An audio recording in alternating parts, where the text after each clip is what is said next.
Hey guys, it's Nick, and I want to do a video on what happened to Robinhood stock today. There were two bad pieces of news that came out against Robinhood today. One is the rumor that PayPal is going to be starting their own brokerage firm, and the other one is that the SEC is now saying that they are open to banning payment for order flow. So both of those things are potentially bad for Robinhood and some other brokerages. Which one is the worst piece of news, or is neither of these pieces of news really that significant to Robinhood stock? So the first piece of bad news for Robinhood today is that PayPal is allegedly looking to start their own brokerage firm, and they have hired brokerage industry veteran Richard Hagan, who is the co-founder of Trade King, which was bought by Ally Invest. And so Hagan is now the CEO of a previously unreported division of PayPal called Invest at PayPal, according to his LinkedIn page. And so PayPal was up on the news, Schwab was down a little bit on the news, and Robinhood was also down a decent amount on the news and closed down, I think, about 6% today. So is this really a big threat to Robinhood or Schwab or any of these other brokerages out there?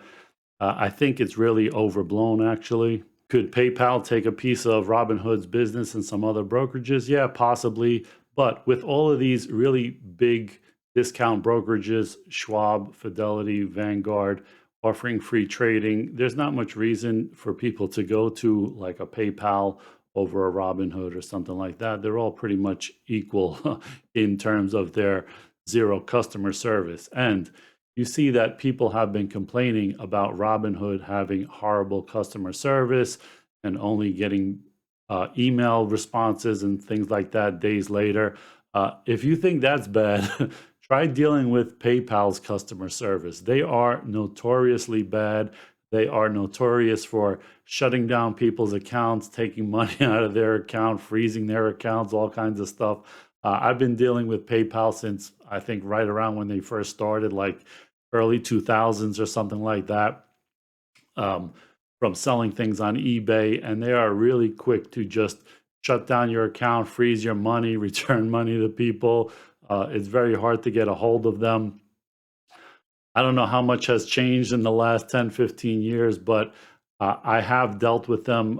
Maybe a year ago, I was helping my friend sell a Rolex watch on eBay, I believe it was. Yes. And it was a large amount, and they froze the amount, and I had to do all kinds of things and wait and send them documents and IDs and all kinds of stuff. So they are still, in my book, really the last person you want to deal with on a customer service basis compared to like a Schwab, an Ameritrade, a Fidelity, somebody like that, that actually you call them and somebody answers the phone. So that's a big issue for me. So I don't think I definitely wouldn't switch to PayPal for a brokerage. Definitely not. I mean, I barely want them as to buy a $5 charger on eBay. That's how bad they are, in my opinion. So I don't think this news is that bad for Robinhood. Maybe the initial shock of the threat of, hey, they're coming after Robinhood or whatever, but it's easier said than done.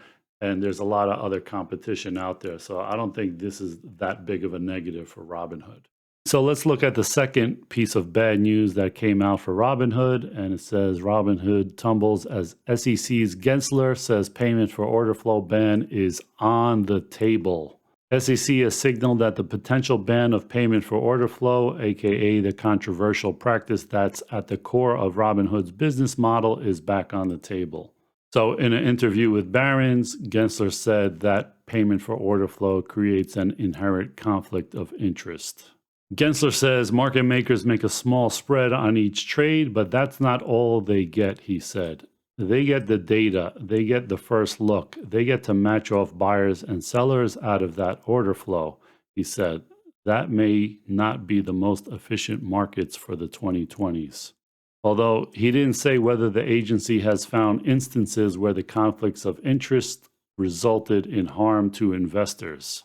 And Gensler mentioned several times that the UK, Australia, and Canada forbid payment for order flow. So payment for order flow is part of a larger issue with market structure that Gensler is trying to solve. He notes that about half of trading is in dark pools or is internalized by companies that keep those trades off exchanges.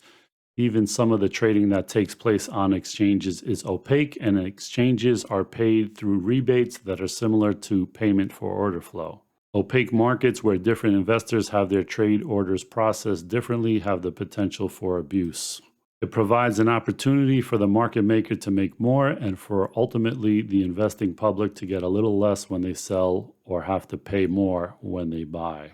And so on this news, shares of Virtu and other high frequency traders also tumbled on the news. Now, if people don't know, payment for order flow started with Bernie Madoff. Yes, Bernie Madoff, the Ponzi schemer. He was siphoning off orders from the New York Stock Exchange and executing them and paying for those orders to the people that sent them to him. So is the SEC really going to ban payment for order flow just because they talked about it in a Barron's article today? Well, let's see what they talked about in the 1990s. In the 1990s, then SEC Chairman Arthur Levitt criticized payment for order flow in speeches, but he never restricted the practice. Mr. Levitt says he often asked his counsel for market regulation to figure out a way to ban the practice, but those requests went nowhere. So do I really think payment for order flow is going to get banned anytime soon? I really doubt it. Number one, Gensler has been the head of the CFTC. He's been on Wall Street a long time. He has a lot of friends there, and there are a lot of powerful people and companies that make a lot of money off of payment for order flow, and they are all pretty much buddies in the industry, okay? So I don't think they're going to cut off this golden goose for these companies who probably pay a lot of money in donations and all kinds of things like that. So I doubt that's going to happen anytime soon. And the bigger proof that's in the pudding that the SEC doesn't really care that much about small investors is they're talking about payment for order flow, but they're not talking about banning high frequency trading, which is literally front running people's orders all day long and just making risk-free profits on people.